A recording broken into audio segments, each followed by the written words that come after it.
Autism stems from differences in biology that have an influence on brain development. Autism is a lifelong condition. That doesn't mean that children can't make significant improvements in their language and social abilities over time. They can, just like all children, but children don't just grow out of autism.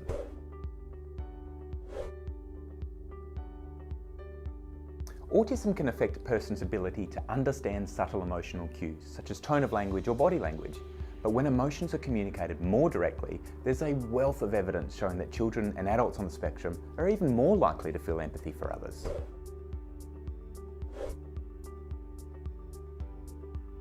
Social interaction difficulties and anxiety can sometimes mean that making friends is a struggle.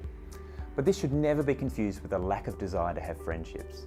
The vast majority of children and adults on the spectrum do like to socialise, and sometimes that just means socialising in a different way. It is true that around 10% of autistic people have skills such as maths or drawing that are of extraordinary ability. But this is really just a small proportion of the full numbers of individuals diagnosed with autism. It's best to look past this caricature and see the extraordinary human that lies beyond the diagnosis.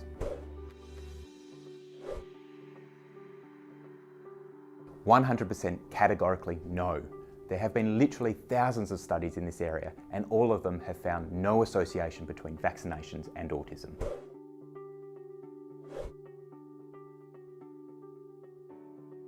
The assumption that people on the spectrum don't have a sense of humour is absolutely false.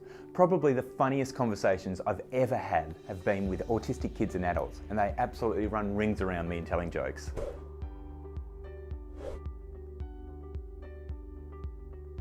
Don't be fooled by the news stories that you may see.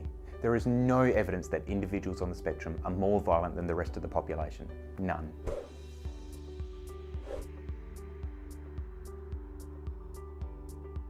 Many people on the spectrum are in wonderful, loving romantic relationships.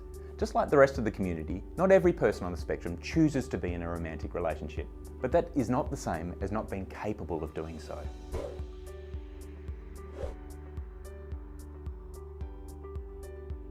Many people on the spectrum have intellectual disabilities, and also many do not. Just because someone may have communication difficulties doesn't mean that they also have intellectual disabilities. What it means is that we have to assess intelligence in a different way, a way that doesn't rely so heavy on communication skills.